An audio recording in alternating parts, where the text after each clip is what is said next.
Hello everyone, this is Brian with Bear Cards 34. So today I'm doing what I guess I'm going to label show and tell, and this one is going to be about Pro Set football cards.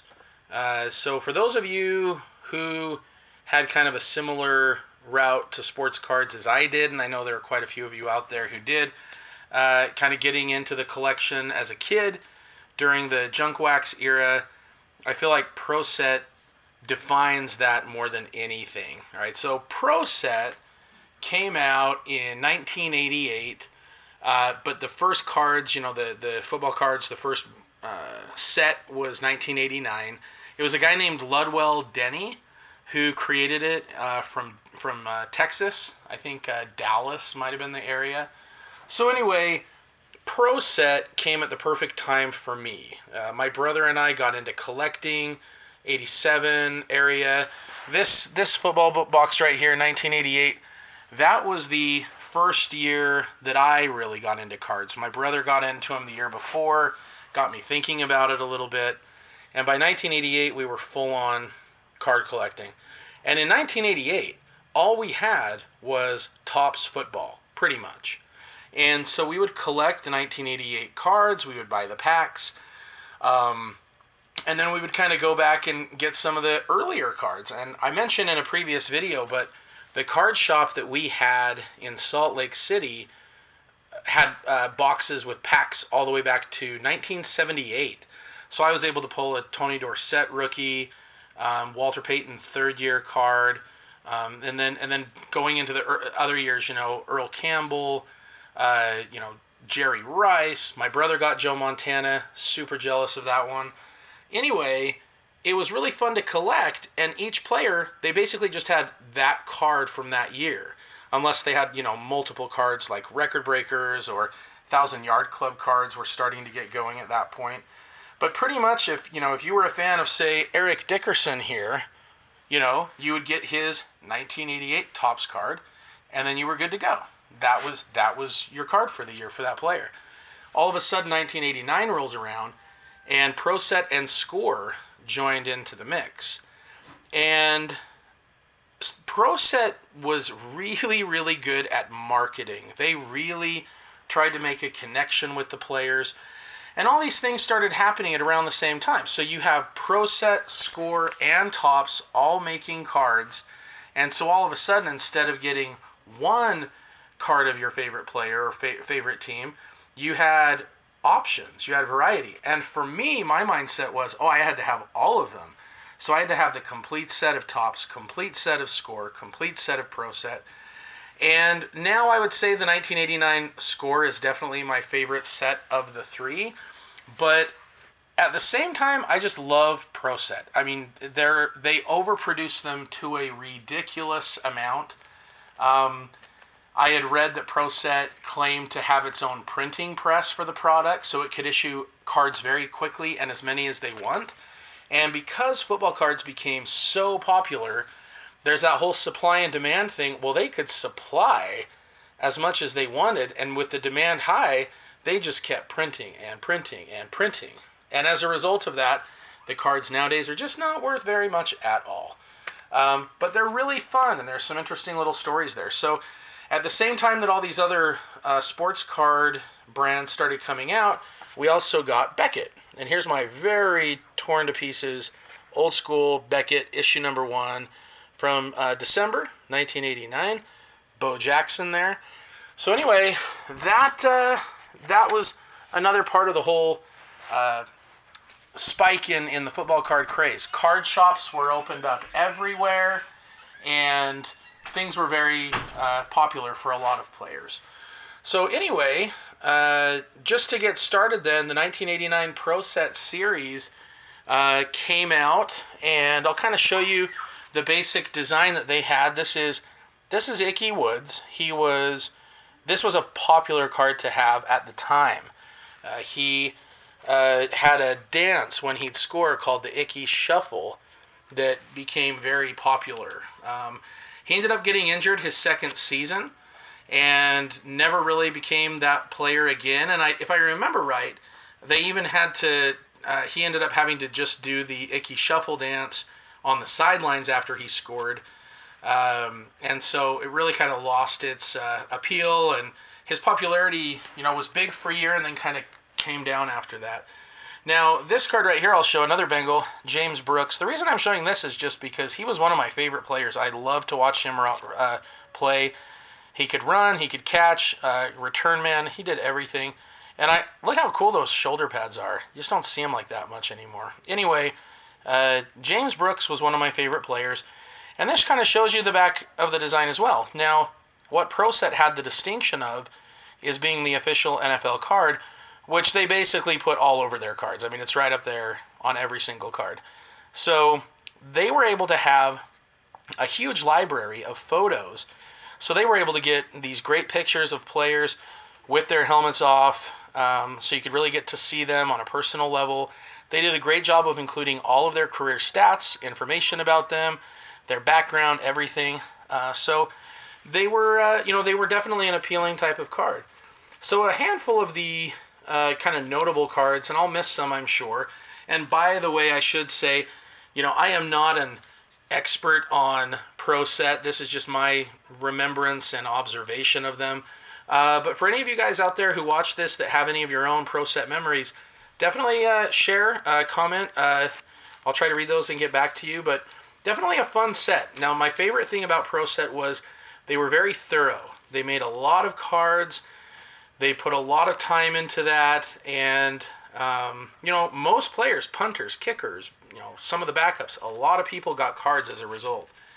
Okay, so the next part here is, this is one of the kind of key rookies, would be Michael Irvin, Pro Set rookie. This was also Jimmy Johnson's first year. Now, another thing they did was they included, coach cards.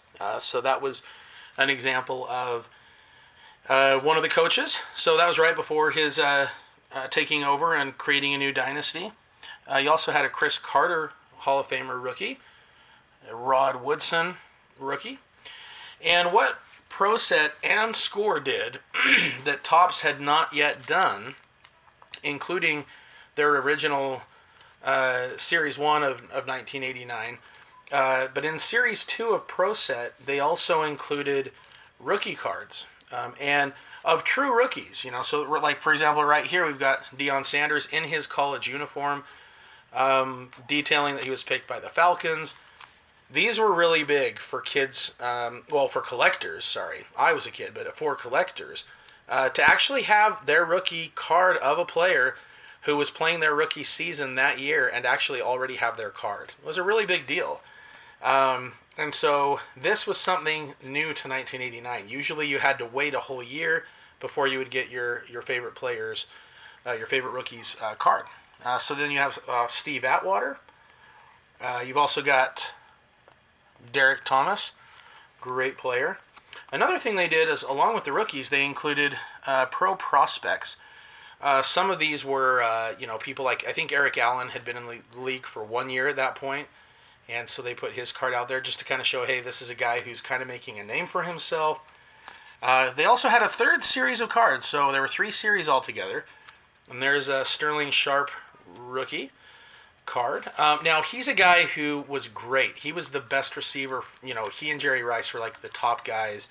An injury ended his career a little early. I do feel like he should be in the Hall of Fame. But great player there. And then they also did this, having an active set throughout the season, having a third series. This guy, Willie Flipper Anderson, he had a game where he had like 300 yards receiving. And so they hurried to make his card so that people could have that. And, of course, a couple of the other standout rookies, would be like Troy Aikman, right? So, and again, because they made so many of the card, it was very easy to collect a whole bunch. For me, I always felt like I didn't really own a card until I had 2 of it, so that I had one for my set, and then I had another one that I could do something with. And just to kind of give you an idea, here was the rookie card for him from 1989 Topps. That was a Topps update set. If I remember right, there were no packs. You could just buy the set, and that was kind of how you would do that. And then this would be his 1989 Score rookie card right there. And another example of some of these cards for Pro Set, they would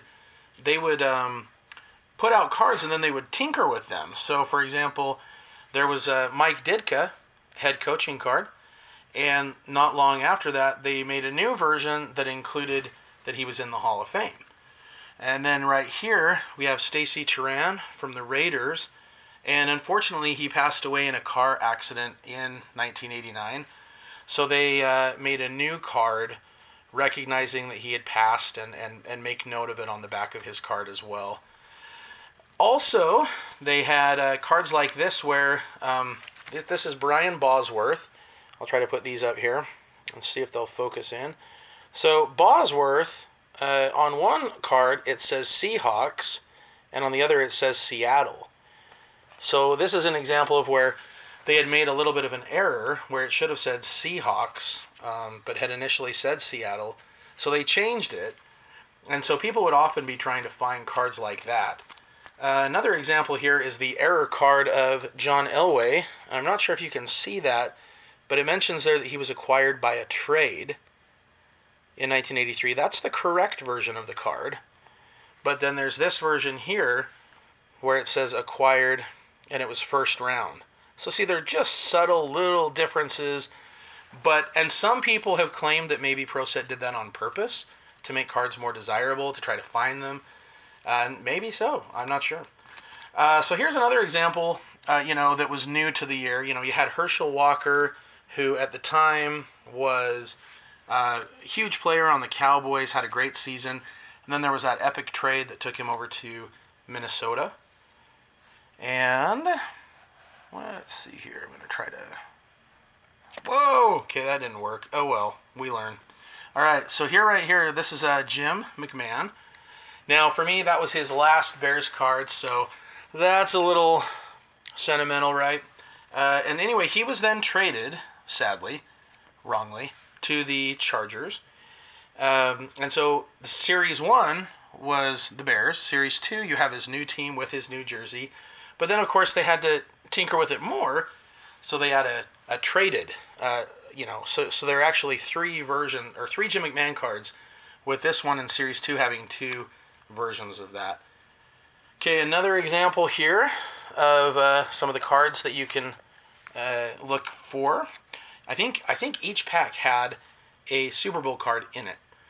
That one, of course, I had to show the Super Bowl 20. As a Bears fan, of course, you all know that we still live in 1985, and we will continue to do so until the Bears win again. So, yeah, nothing wrong with that. Very healthy. So they also had announcer cards, right? So a young Bob Costas. And, this guy, watch out, O.J. Simpson.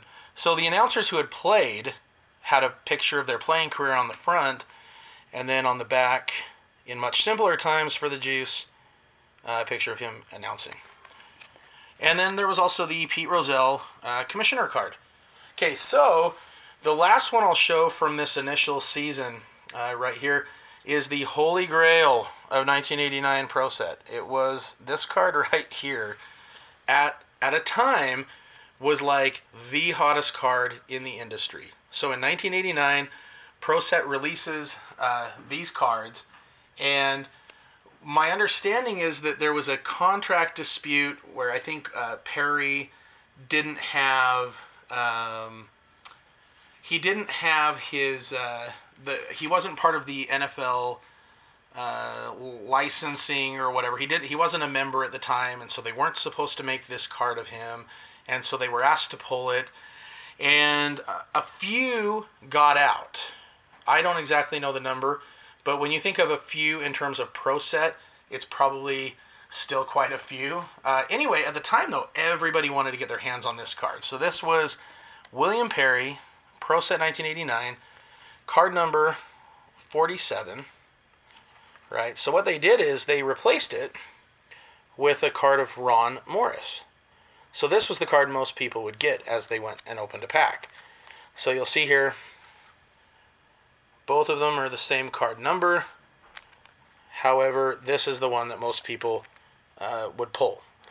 This one, for me, as a Bears fan and as a huge football card collector, I felt like I had to have this. And so for Christmas that year, that was what I wanted. It was William Perry Pro Set. And my mom, bless her heart, did everything she could to get it. And I know she paid a lot of money for it. And if you go back to this Beckett number 1 right here of Bo, and you look at how much the William Perry card cost, or was valued at, it was $90. It is nowhere near that now. A year after that, it was down to $35. Then it got, I think at one point it was down to $6. I've seen them on eBay sell for $15, $25, $30, ungraded. I mean, it's all over the place, but that card is nowhere near as highly thought of as it had been. And of course, then in Series 2, things have been worked out. So then the Fridge got his own new card for Series 2. So he's the one guy who has multiple cards for the same team the same year. So anyway, that was 1989. Now by 1990, they had really started to up the ante with their advertising. You'll see here they came out with a thing called the Pro Set Gazette. Right there is Barry Sanders holding up his Rookie of the Year trophy. And in fact, along with that, they would send this. This was a kind of they were advertising for hockey cards is what this was. So you would have your 2 cards in here. And then inside of the Pro Set Gazette, there was also a lot of advertising. So anyway, that's 1989 Pro Set. Quite a cool collection, and like I said, it was really neat to have cards that were a little bit more finished. The backs didn't feel like the typical cardboard. They were colored with pictures. And like I mentioned, Pro Set started getting more into other things. So they started into hockey, and that was just, sent to me. These were sent to me. They did movie cards. There's Bill and Ted's. They did, Richard Petty. They did NASCAR. They did pop music. They did Gulf War cards. I mean, they did a little bit of everything, And just to finish up, I guess I forgot this. So, some of my berries, again, because the set was so common, the cards were so common, you would get many of that card, And so I made sure to get his, Barry Sanders, I have to tell you, Peyton's my favorite player, but then it's got to be Barry Sanders. I adore this guy. So Barry is the man. I've only ever sold a couple cards in my collecting life, and they were Barry Sanders cards on eBay many years ago.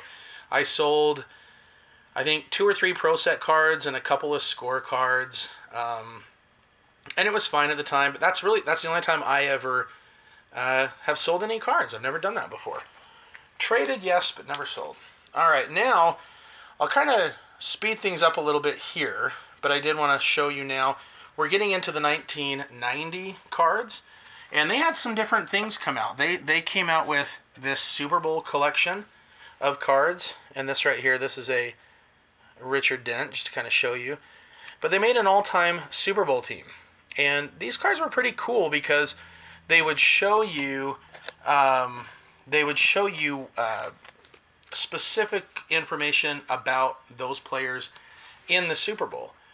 And then they also came out with these cards right here, Collect-A-Book cards. Now, the Collect-A-Book cards I think there were 3 sets with 12 players each, and they would fold out like a little mini book.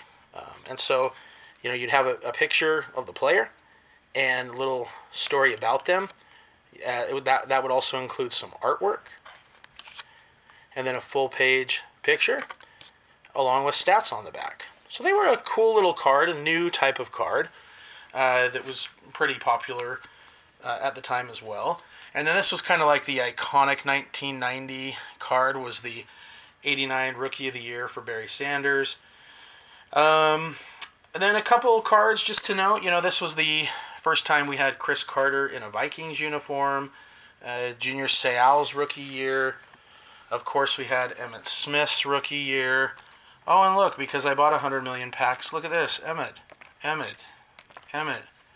Anybody need an Emmett? Got some Emmett. Maybe some more Emmett. Oh, look at that, too. So I have a few of those, and that's probably not all of them. If I were to go through everything, I might find a handful more. So, yeah, there are a lot of doubles. They also included these really nice artwork cards that had all the different Super Bowl MVPs on them. And these are 2 cards that kind of stood out. So one is this one right here, Cody Ryson or Rysian. I'm not sure how to pronounce his name. He was a longtime NFL lineman for the Browns. He retired before the season, so they had initially made this card, but then they pulled it early on in the production. This is it right here, card number 75. And then afterwards, they replaced it with Hall of Famer Ozzie Newsome. And so you'll see here, card number 75. So this card was the replacement. They did the same thing with this Eric Dickerson right here. So this is the Eric Dickerson 1990 Pro Bowl card.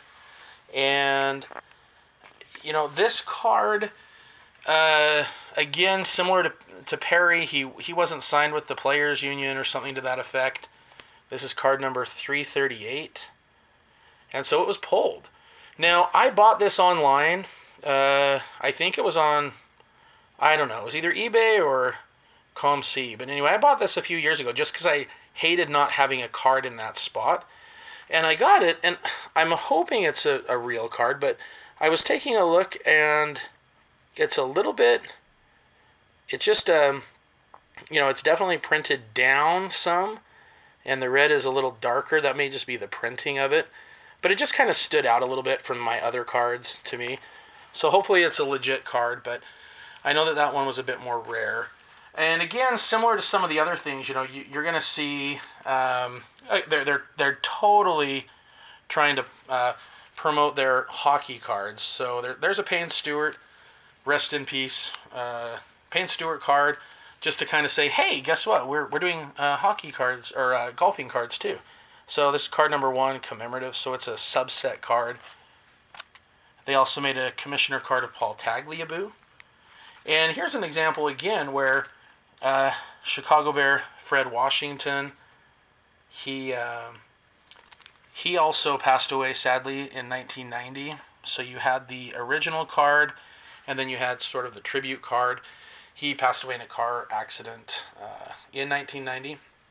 And then this right here is Andre Rison's card, his initial card for the Colts, right? And he, during the season, was traded to Atlanta, and so they added that.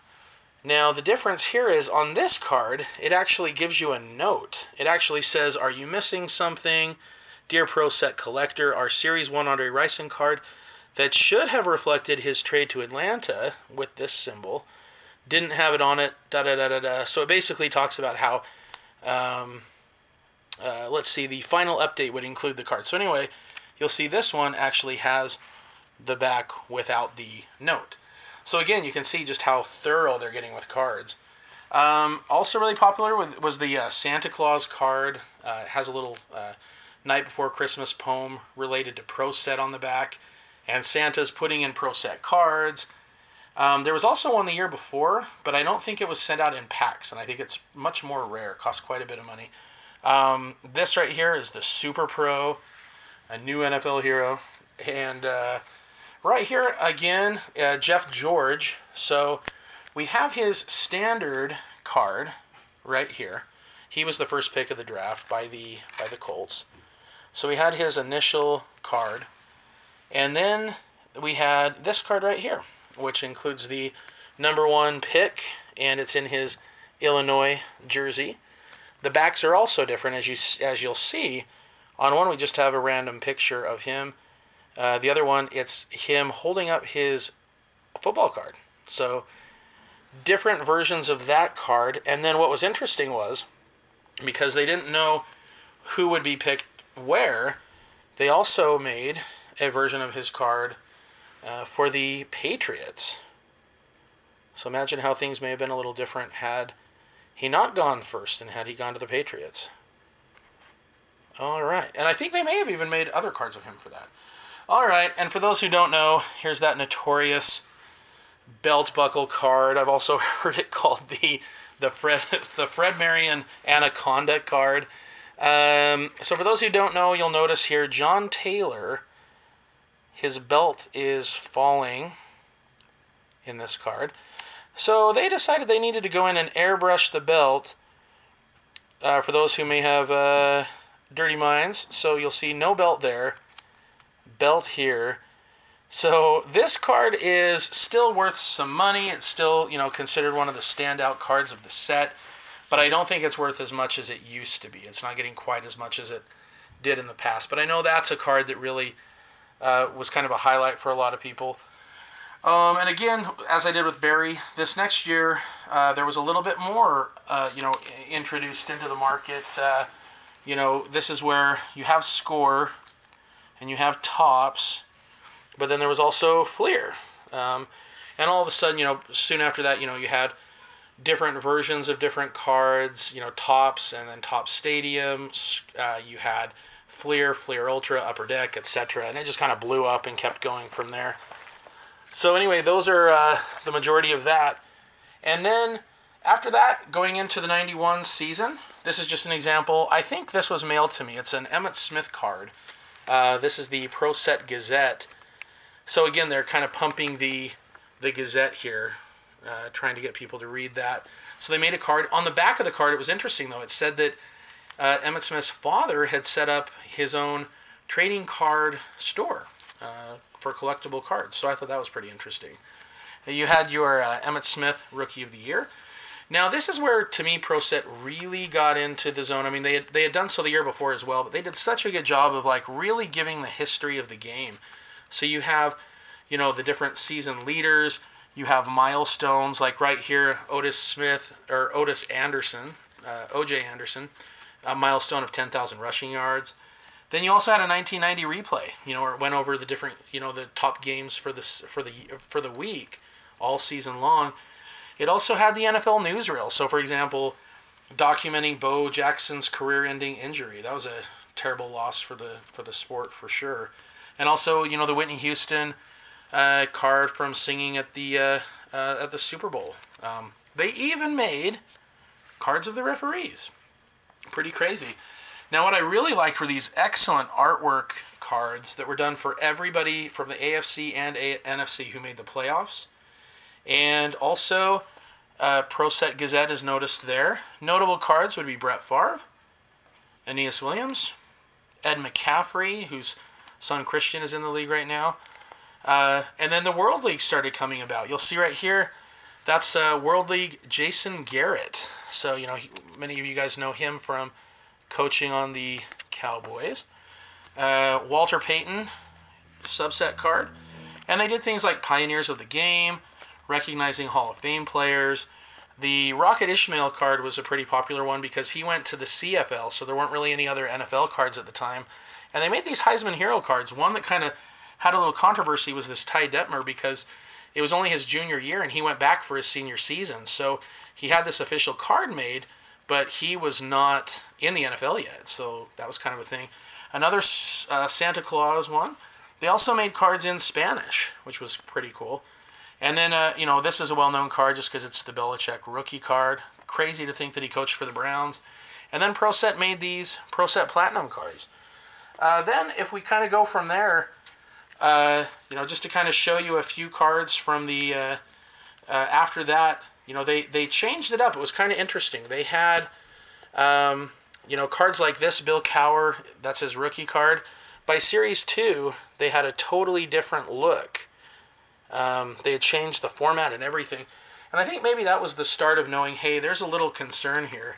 They did come out with cards in 93, but they seemed pretty rushed. And then before you knew it, they were gone.